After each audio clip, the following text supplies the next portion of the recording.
All right, welcome to Words of the Wise. Today's guest is Chief Jones from Middleburg PD in Virginia. I'm super excited to have him on the show. He has over 26 years experience in law enforcement. So, welcome to Words of the Wise, Chief Jones. Thank you so Hey, much for thank you being for having here. me. I appreciate you having me. I'm looking forward to it, and I'm excited about it. So thank you for having me. I'm excited as well. And, we talked a little bit offline and we had such a great conversation. So I'm really excited to record this and put this out to our listeners. I know you said 26 years. That's a long time to be Long, long in time. this career. Um, Tell me how you got started in law enforcement. Why did you choose this career path? And what did those 26 years look like for you? Wow, that's a good question. So my brother was in law enforcement. We didn't get into this, but my brother was in the law enforcement when I was growing up. So as a kid, you always look up to your big brother. So I looked at how he was struggling, not struggles, but I looked at his career, how he wanted to get into it. He was in the military, had a medical discharge, but he always wanted to get into law enforcement. So I kind of followed my brother's steps a little bit, but I took it to another level. By disdaining it and working my way up through the ranks and so forth. I come from a strong family background of law enforcement. My uncles are retired DC police officers and went on and did other stuff after their retirement. I have several cousins who are police officers, either retired or current police officers. But I got my start in 1999. I worked for a private gated community called Lake Landor in Caroline County, Virginia. And it's a private gated community that had their own security slash special police department. Well, they sent me through the police academy and came back, graduated from the police academy on Friday. That Monday, I was part time with the Colonial Beach Police Department. But my actually first full time job in law enforcement was with the Pamunkey Regional Jail, where I worked was a jail officer, worked intake booking, was one of the first members of their ERT team at the jail. So all the stuff that my brother did in his career, he was worked at a prison. He was on the ERT team. Then 2002, I had the opportunity to get on with the Spotsylvania County Sheriff's Office, where I worked part time, and then in August of 2002, I went full time. I stayed there until December of 2010. December of 2010. Actually, I was at Spotsy. I was a let's see, court security deputy. I worked patrol. I was a school resource officer, a dare officer, detective, and then I left and went to the University of Mary Washington Police Department, where I did that for a year. Then a new sheriff got elected, and he called me one day and said, "Hey, go get fitted for uniforms." Like, man, what are you talking about? He said, "Go get fitted for uniforms for a sergeant." I was like, "Whoa, all right." So, gave me an opportunity to run the community police and crime prevention unit, community outreach. During that time frame, I created a lot of different programs to help the community. I was very community oriented.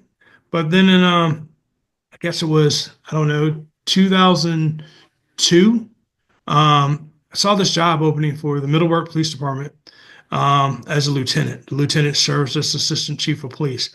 Be honest with you, I was like, I'm never going to get this job, but I put in for it and got the job. It was a very challenging time. I got hired December of 2002. December 3rd, 2002 was my first day there. Um, December 7th of 2002, my dad died of pancreatic cancer. Um, July of 2021, I was on the way to a meeting with the chief in this new position, not guaranteed. I knew he was retiring, so it's like an interview phase for me. So they were like, you're not guaranteed to be the chief of police, but we're going to be watching you during the whole time frame. So that year, July of 2021, was walking to the chief for the meeting, get a phone call. I was having some I thought it was heart problems, but it wasn't. I got a phone call saying that I had a large right artillery lymph node. I went in and did it. Men, we do get mammograms. I went in and got a mammogram, and it was like, "Well, what are you doing Monday?" I was like, "I'm going to work." And they was like, "Nah, you got to come in and get a biopsy." So during that time frame, I got a phone call July saying, "Hey, you have lymphoma," and I was like, "Lymphoma? What is that?" They did a biopsy. I got a phone call saying I had lymphoma. So I was like, "All right, let's knock it out." I call my dad's cancer doctor. I say, hey, you remember me? I'm the guy that used to bring his dad to chemo. Sometimes in uniform because I was working and had to leave and so forth. And he remembered me. I never forget. He called me on a Saturday. He said, "We're going to do this." So I went through the treatment with this thing called Rituxan. And after I had the Rituxan treatment, my family was like, you need to go get a second opinion, make sure everything is gone. So I went down to MCV in Richmond, Virginia, and they said, hey, you do have lymphoma, but you were diagnosed with the wrong type. The treatment you did was for nothing. Wow. And then they sent it off to John Hopkins, and they said, we're going to send it to John Hopkins and get it, see what the results are. So I never forget a Friday, I get another phone call. Actually, I got a Facebook message. This lady I knew from high school, we were friends. She kept hitting me on Facebook, like, yo, what's up? And she kept sending me messages. My doctor needs to see you. He's panicking, blah, blah, blah, blah, blah. So the guy that did my surgery for my biopsy, um, he says, hey, our pathologist messed up. We really need to get you in here. Well, I work an hour and a half away from work. I'm like, I'm at work. So you can either wait till I get off or what. They waited for me to get down the road like at 6 o'clock, talked about it, came up with a plan. That Monday, um, I went to that Monday, my cancer doctor was like, hey, I went by what they told me. If you want to do this, let's get it knocked out. So all right. That Monday, I think I went to see him. That Tuesday we had to go to the surgery prep. Wednesday, I got a port put in. Wow. They did this thing where they put this port in, and I'm a big guy, so I woke up and like, I'm hungry. What's up? You told me not to eat. It's like, where's my like turkey sandwich and graham crackers? And it was like, well, you can't eat for a while. I was like, why not? They didn't get the port put in, so they couldn't get it to work. So I got a port put in while I was away. Thursday, I went to work with my guys. Went to the range, port and all, just coming out of surgery sore. Went to the range with my guys. Friday, I started chemo. Wow. During that time frame, I went through intense leadership school, chemo treatments, and then after a nationwide search, May 1st of 23, I became chief of police. So I'm sorry for the long introduction. I apologize. I appreciate it, to be honest, because the whole time you're talking, I'm thinking that oftentimes we forget, like when we talk about the stressors of the job or we talk about wellness, we forget that like you also have a life and Mhm. people have other things going on. And how incredibly challenging is it to compartmentalize those things and still have to show up for a job, still have to show up for your guys and go to the range, like still have to like show up for your family. Meanwhile, you have cancer and you're going through cancer treatments and you're losing loved ones and there's all these things that are happening in your life outside of the job, and I think that we often kind of forget about that. We forget that like you may be looking at someone on the job who seems stressed or maybe not, but you don't know what's going on underneath the surface. They might have a lot of other things going on that you don't know about, and they're still showing up to do the job that they were hired to do. We're humans, as cops are humans, just like anyone else. We kind of hide our stuff a little bit more. But I mean, I had a supportive community, um, supportive team. The community where I worked supported me. My former coworkers supported me. There were days, and if I get a little emotional, I apologize. I apologize. There were days that it's like, how do you fight? You got your idea job, you got an opportunity to become chief of police. You're in a leadership school. You're trying to go to work. There's days I couldn't go to work, but I forced myself to go. And it's funny because I'm big into writing grants. I wrote a grant, chemo sick. I can barely see the computer, but we got there. We were awarded the grant for like almost $30,000. But how do you suck it up? How do you go to work? How do you get things in doing this? And I'll be honest with you, man. It was to a point where I saw my dad, what he went through, and it's like I just felt sorry for myself. And I got dehydrated. The first chemo treatment, I don't know if you ever went through chemo. That stuff is rough. I mean, you keep saying, well, most people lose their hair. Well, I'm already bald headed. It's like, hopefully I can grow some hair.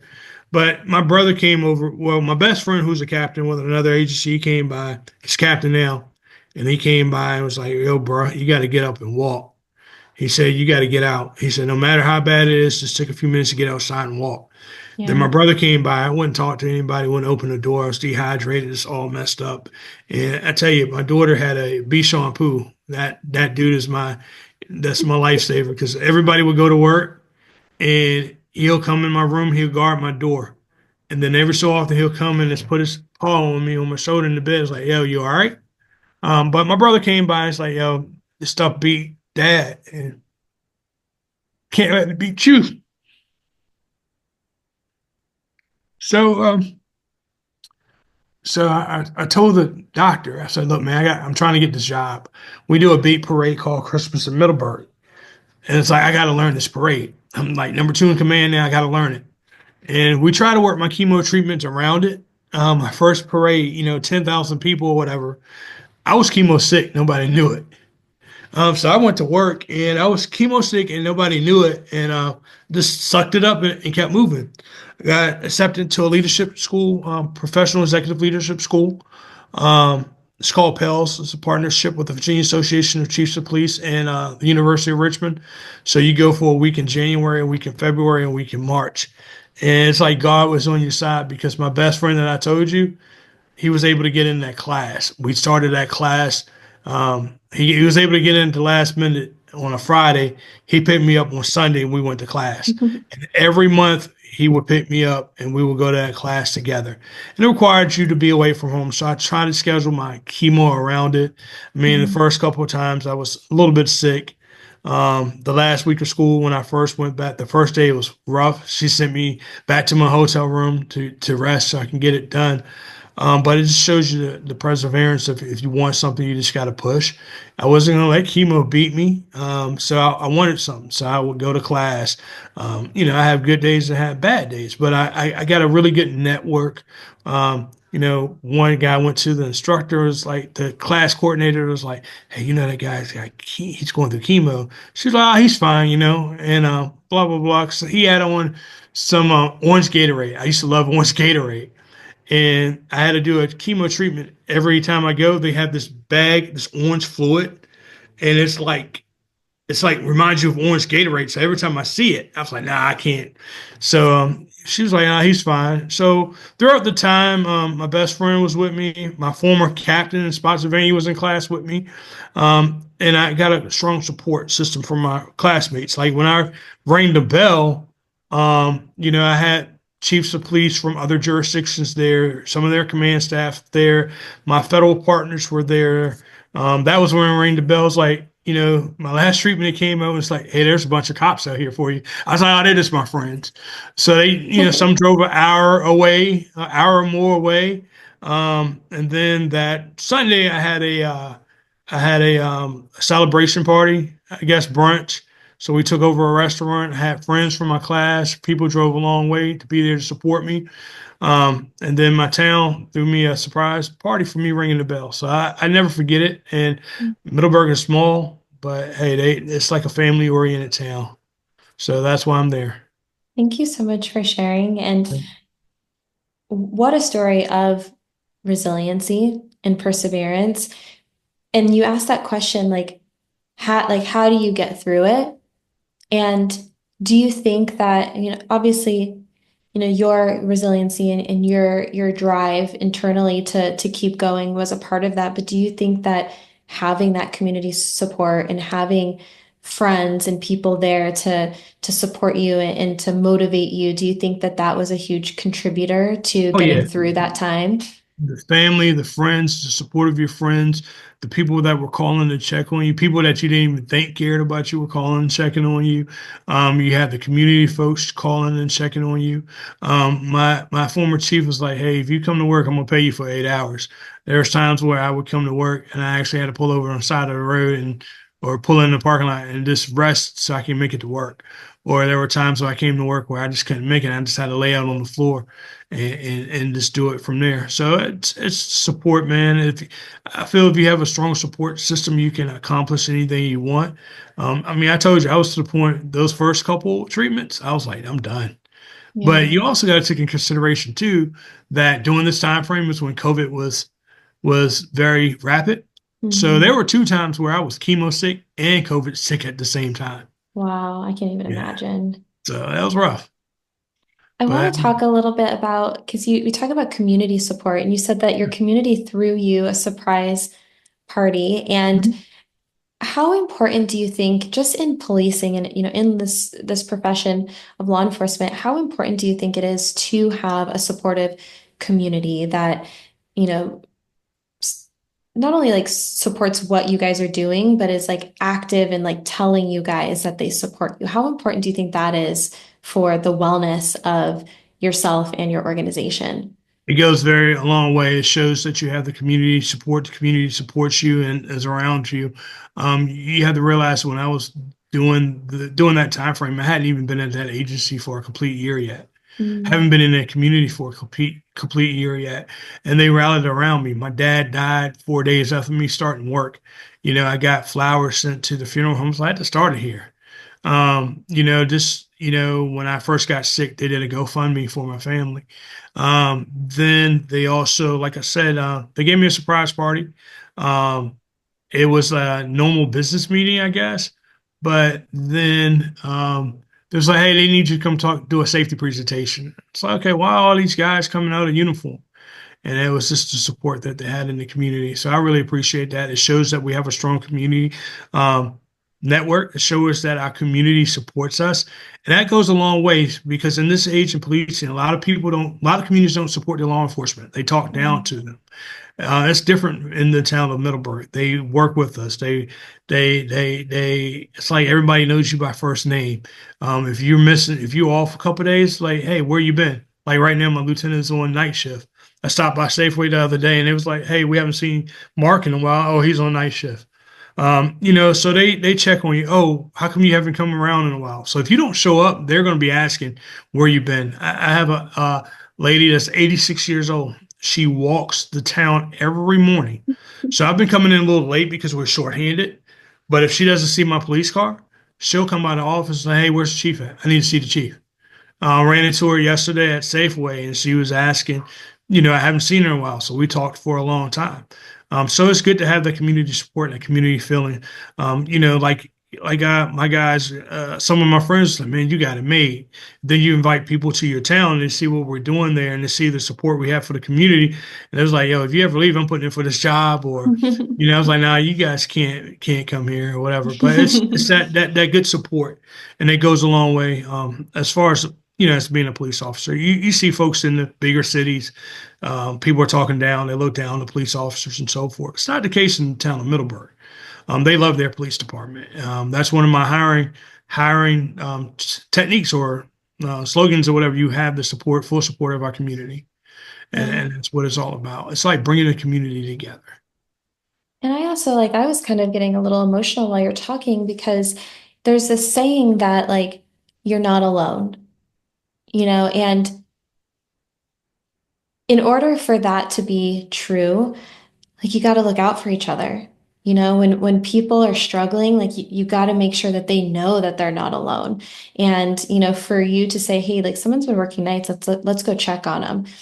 Or someone's sick, like let's make sure they're okay. Like let's make sure that their family is okay. Let's make sure like checking in. And there's so many conversations I've had where agencies are like, yeah, like I was out on injury and never got one call ever. No That one ever, like, happens. no one ever checked in on me. And then it made me feel like I am alone and that I'm not supported and I don't really matter. And like that makes it harder to come back to your organization or your community when you're like, wow, like I was just felt like I was just totally alone in my pain or my suffering. And so if that's true that you're not alone, then I think that, taking that next step and showing your people that you care and that you're there for them is so important. So you made a valid point because I have a friend of mine that works at another agency. His dream job was to be a deputy in the county which he grew up in. He went to work at he worked with me. I still work a side job because that's my retirement job, but I also work at a regional jail like once or twice a month or whatever have you. He worked there with me, but he went to another agency as a deputy.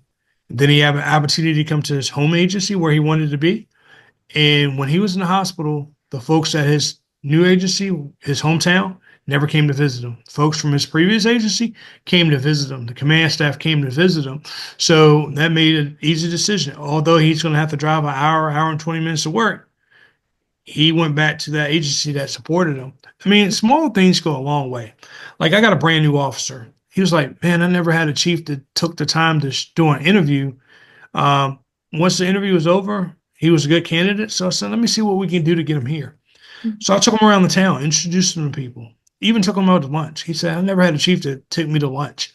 And I think one of the things that they appreciate is the fact, like, okay, we have all these Christmas parties for like the town employees, well, my guys work shift work. So what can we do to bring our guys together to show them support? So 2 years ago, last Christmas was the second time I've done it. The year before, I was like, "Hey, I'm gonna grill some steaks. Everybody bring a side," and we just sat there and fellowship. They appreciated it. So here it is, November, October, November. Hey, Chief, um, you gonna do those steaks again? Because they were like some thick steaks. And they was like, you gonna do those steaks again? One dude was like, yeah, my wife did because they couldn't eat the whole steak, so he cut off half and he bought his cooler and Tupperware and took it home to his wife this year. And it's like they look forward to it. But one of the things I did was it was a little bit different. Is um, as a chief or as families, they share their loved ones with their police department that they work with. Mhm. So what I've done, I did it my first year as chief, um, December of 2023. I got holiday Christmas cards made. We send out to other agencies, but we also send them to the homes of our officers. But I won't address it to the officer. I address it to his wife and kids. That's great. And this year, I actually personalized it a little bit more and wrote a handwritten note to all of them.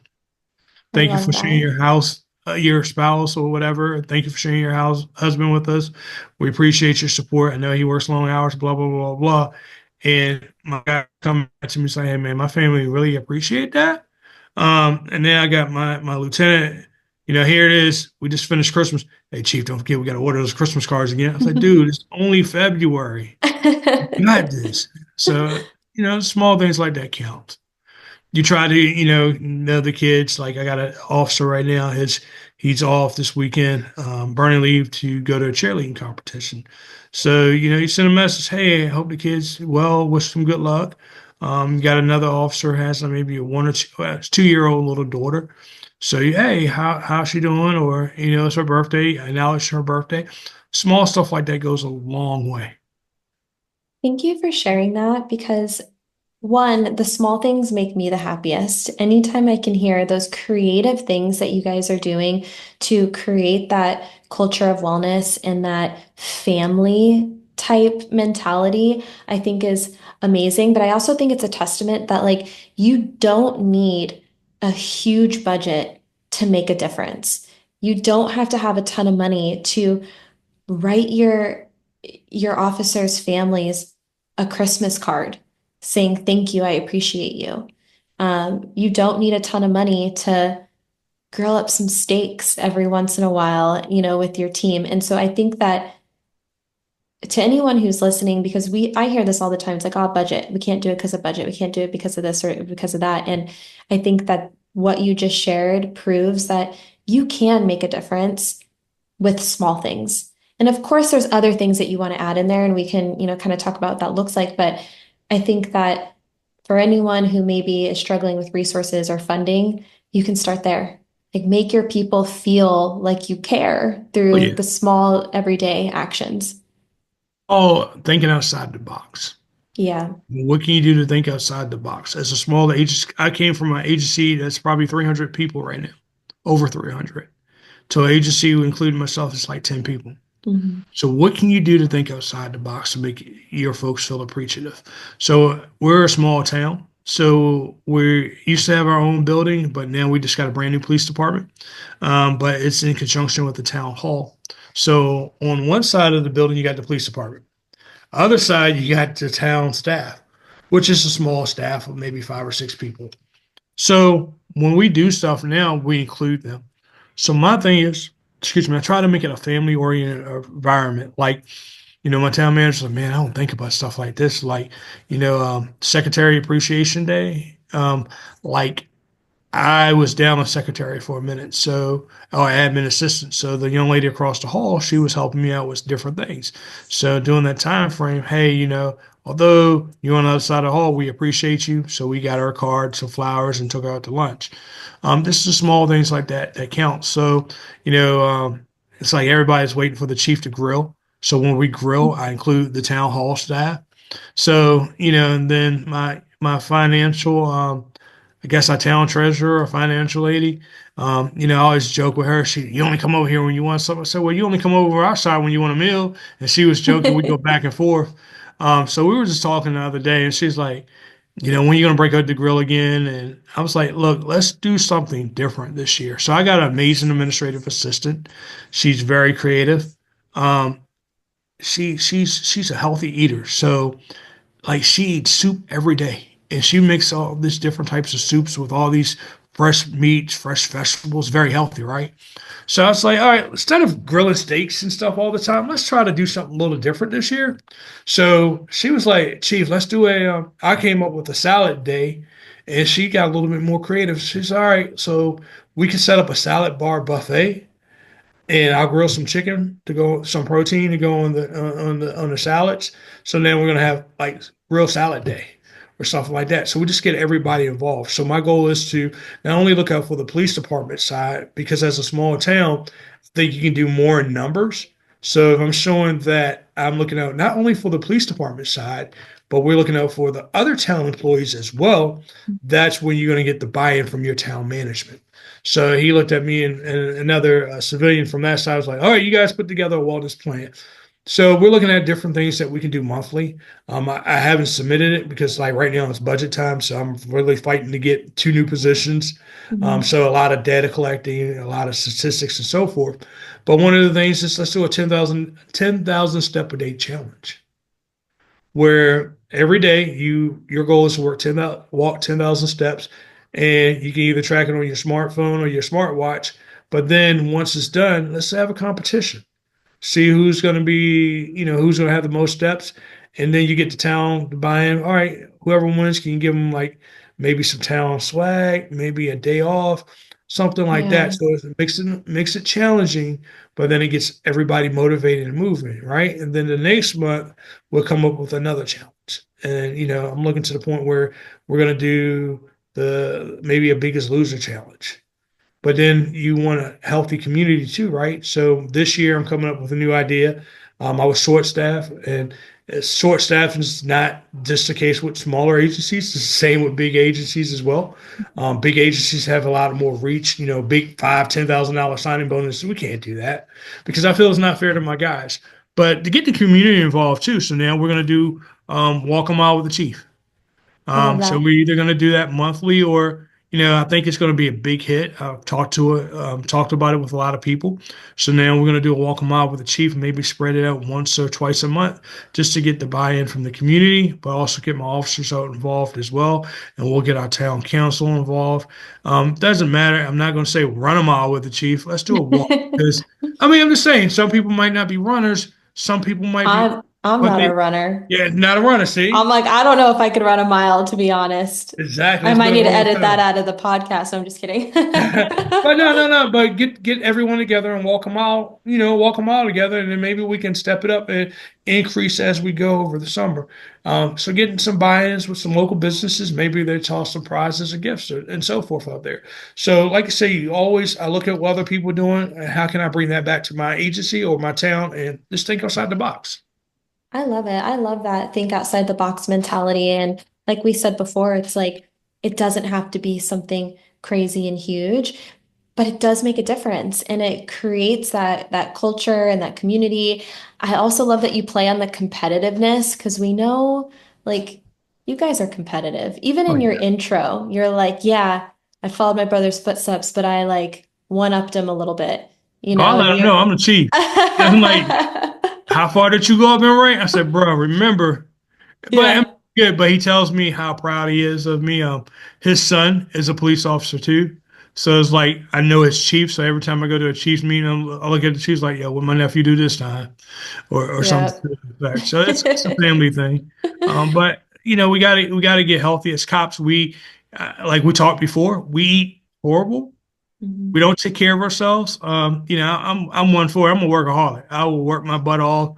Like I won't go to the doctors. Like I can't miss work. I can't leave my crew.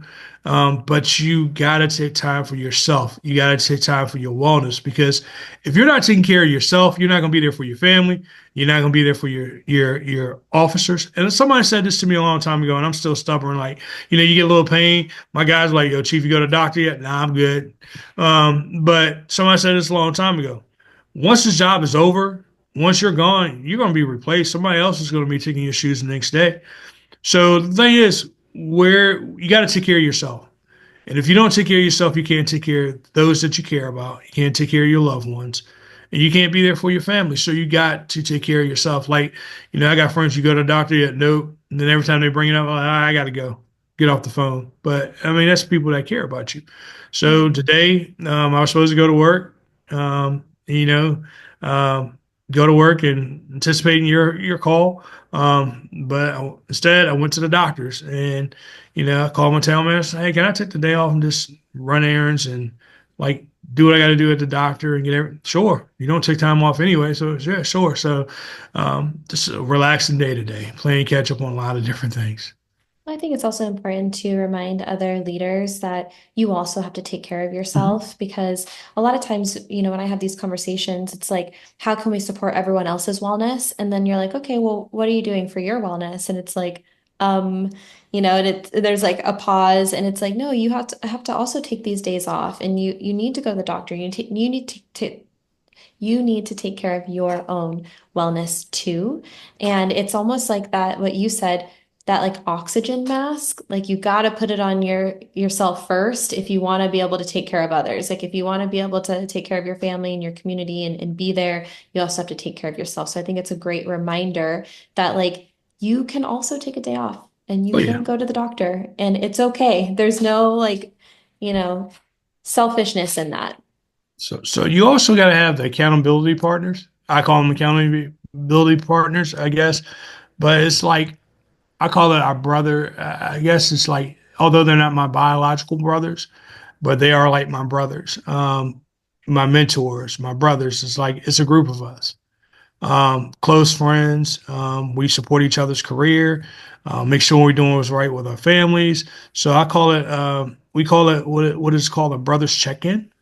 Mm, Um, our brothers check in. So what we do is just check in on one another, make sure everybody's doing what they're supposed to be doing. A few years ago, I did a program. I'm part of Noble, National Organization of Black Law Enforcement Executives. mm, There are a lot of minority folks in this area that are in law enforcement. Um, it's a sounding board 'cause sometimes people just don't like to share with everybody. So we did a wellness check-in. I had folks drive an hour and a half, 2 hours just to get in there. And we had 40, 50 people from all over different jurisdictions and so forth. And we just every now and then you hit an email, hey, just a check-in with one another. But you got to support one another. You got to support your staff. Cops. Majority of our friends are what? Cops. mm. Um, Majority of our friends are cops. So we do stuff as families together. Kids, my best friend, my kids know him as Uncle Ray Ray, Uncle Rashawn. Another friend of mine is Chief, Uncle Travis. So you gotta have those accountability partners. You gotta make sure that we're doing what's right for us, our families, and our agencies as well. I love that, the brother check-in. One of the things that we talked about a little bit offline was you came from a larger organization and now you're in a smaller organization and kind of the difference and the different challenges when it comes to wellness and implementing things in a larger agency versus a smaller agency. Are you able to share maybe some of those challenges that you've Where do seen? you want to start?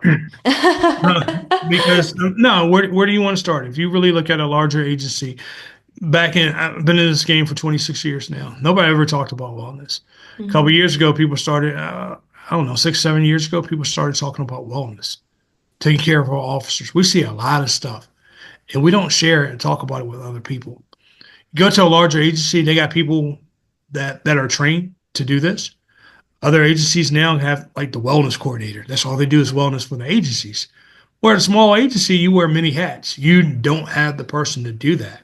A smaller agency, my guys, we barely see each other because you got day shift, night shift, day shift, night shift. The only time you see them is when they're changing shifts. Excuse me. I try to work it where I see all my officers. So if I got a person that's working nights, excuse me, I know he comes in at 6. I might stay out late just to check on him, see how he's doing. Hey, you need anything? Um, I don't see all my people. Big agencies, you can bring a wellness coach in. You can divide them by shifts because the average shift at my old agency, I think, is switched now, but you had 12 or 13 people on the shift. Or you Mhm. can bring in your whole CID division. You got 20, 30 people in there getting the training or education that they need. If you want to do yoga, you can do that. Me at a smaller agency, all right, if I get a provider, you're going to have to come in 3 or 4 times. So how can I get everybody there together? So one of my goals is right now I'm doing an agency assessment, um, things that I can improve in. And one of my biggest topics right now is what can we do to improve our wellness? Mhm. Um, so we're coming up with different things like quarterly. We have quarterly meetings. So what I want to do now is when we have our quarterly meetings, have some type of wellness component involved with it. Say thinking outside the box. So this came to me, I guess, last night sitting at home. I come up with crazy ideas, like crazy places. Like, all right, I'm getting ready to go to bed and watching TV or showering, getting ready for work, come with a crazy idea. So one of the things I want to do is like, okay, um, just like a weekly wrap up, I guess. The weekly wrap up. All right, guys. Hey, we had a productive week. Thanks for this. So and so accomplished this. So and so completed this training. Um, and then talk about, don't forget we need this unlocked or we got these people here, there, whatever. But then at the end of that, have some type of wellness tip involved in there. So Mhm. that way we're getting some type of wellness tip out there and letting people know that we're thinking about it. So just trying to think outside the box. What can we do for wellness? Because I thought about we just talked about the walk a mile with the chief, right? I saw another agency that they're doing stuff as a squad. They're bringing their food prepping as a squad, right? They're bringing in a juicer, making the juices as a squad, right? But how can I do that when it's myself, my command staff? Now that I'm full of staff, it's going to be the chief and lieutenant doing a day shift with a patrol officer. But how can we do that for everybody else? So do we Mhm. make juices and hey, just thinking of you, uh, healthy juices in the freezer or fridge for you. What can we do to do stuff like that? I seen the other agencies doing a squad workout. They're meal prepping together. So okay, we have a brand new gym. There's some new stuff. I think we need some more weight equipment and so forth, but we have a lot of cardio stuff in there and Mhm. dumbbells and so forth. But you know, with me and the lieutenant being there or me staying over, why don't you come in, take an hour workout on the chief? I'll answer calls so you can get an hour workout in. Or Mhm. something to the effect of, okay, workout with the chief. Last 15, 20 minutes of your shift, I'm going in there with them, showing that I'm trying to get healthy, showing that I'm supporting them getting healthy as well. So you do a 20-minute brief workout with the chief. These are small ideas that my brain's turning, thinking outside the box. So Yeah. how can we get them involved? How can we get them active? Like we show my thing is my town manager, you ask for something, then he hits you with, yeah, blah blah blah. He gives you this long lecture. That's like, damn, it makes sense. We got a gym, nobody's using it. So why would we put extra stuff in there if nobody's using the gym? So how Mhm. can we turn that around? Because my philosophy is if you invest in us, me as an agency, we're going to invest in you. Mhm. Okay, I can invest in you with training, money, salary, signal cards, but the most important thing is you need to be there for your family. So how can I invest in helping you get healthy? How Yeah. can I invest in making you well, making you around for your family? So there's things that, Virginia just came up with a grant that's going to provide, it's a wellness grant. But also, what are you going to do? What would you do if you didn't have that money? Mhm. So what can you do? So there's a thing that I looked at now is how can you get you guys to go get checked out? What I mean by going to get the blood work, detecting cancer and all that stuff. Or, go get a mental health, just go talk to somebody for mental health once a year. How can you make that mandatory? So a lot of places, what they do is they incentivize. You Hmm. know, if you complete law fit, if you have no accidents, if you go see this person, we're going to give you $150 stipend or $100 bonus or something like that. But if you're a small town, how can you think around that as well? So Right. you got to be creative and just figure out ways that you can do that, ways that you want to take care of your folks, take care of your officers. So that's my whole thing is you invest in us, we're going to invest in you. Well, and I love how hands-on you are. And I think that people forget that the majority of first responder agencies, law enforcement agencies are small agencies. That's not like the majority are not these huge agencies with all these resources. The majority are these smaller agencies like yours that have to get creative. And so I love that you're giving this feedback because I know that there's a lot of leadership out there that's in the same position in a smaller agency that's like, what can we do? How can we do it? And I think everything that you shared was so tactical and so accessible and something that could be implemented tomorrow.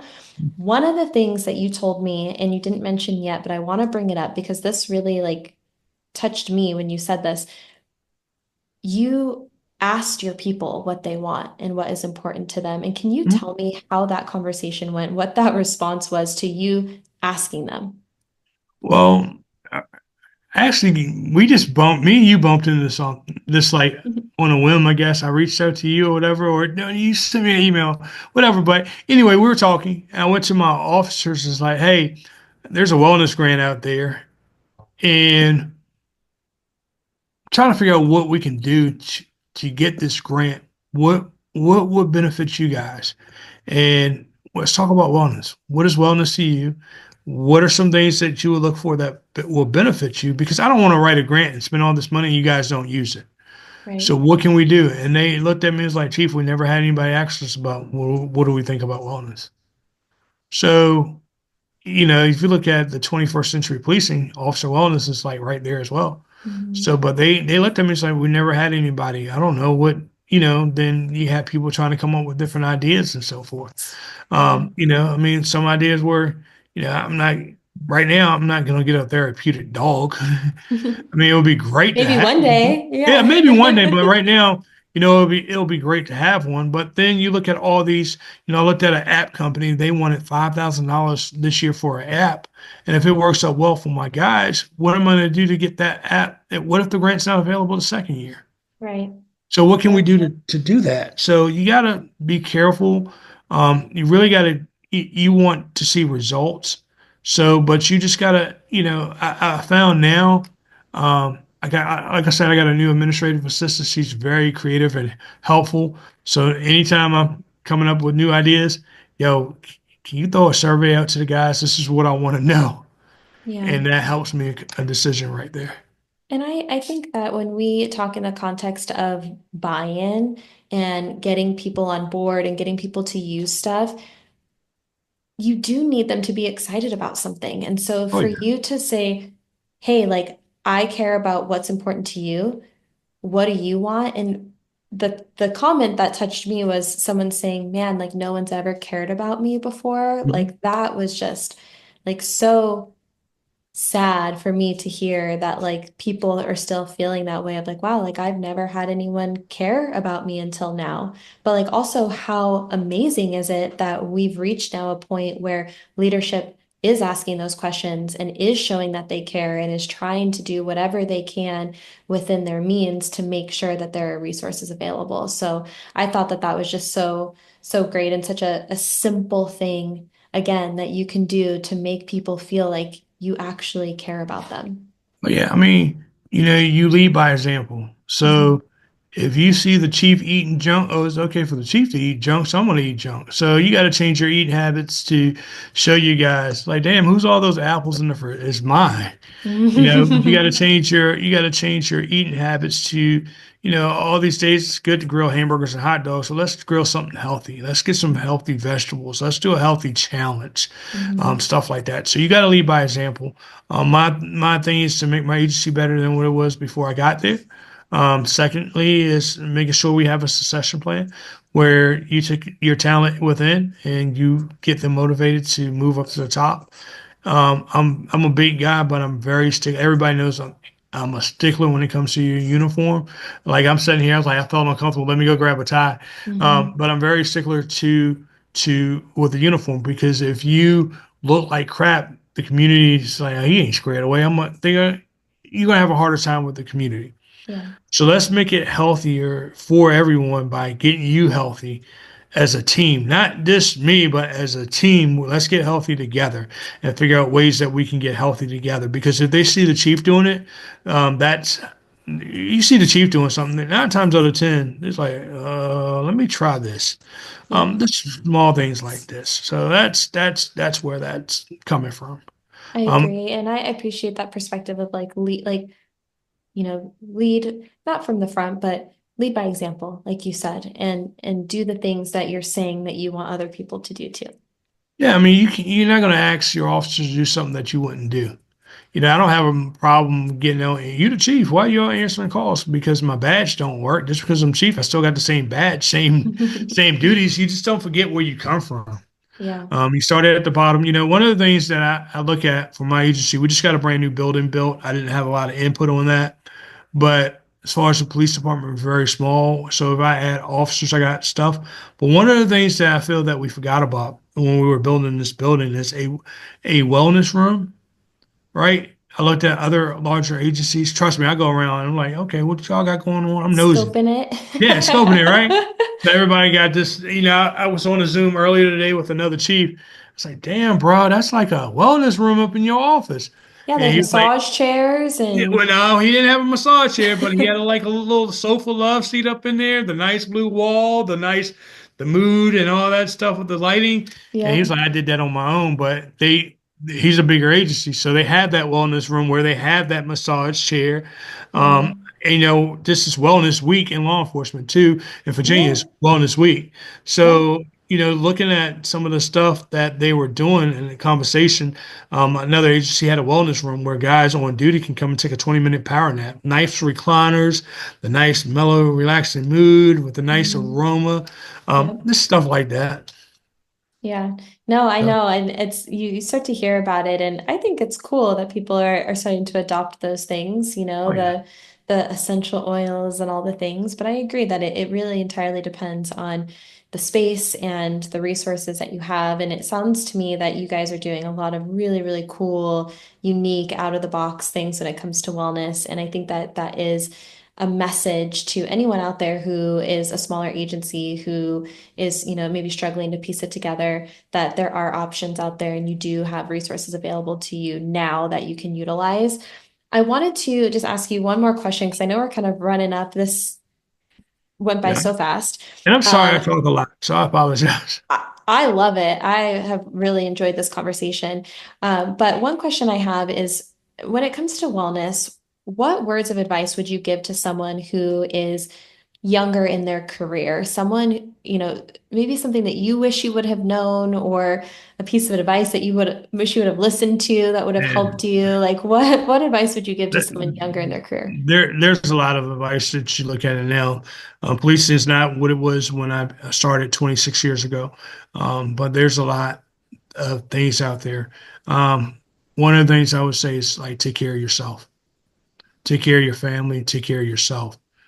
Taking care of yourself is the key thing. I mean, I tell you, I'm a workaholic, and I used to just grab stuff on the go, didn't eat right, and all that stuff. Well, that stuff changes when you have a stent in your heart. Mm. You go to the doctor, you're walking around, you got these chest pains, and you go to one doctor or go to the hospital, and it's like, oh, you just got bronchitis, indigestion.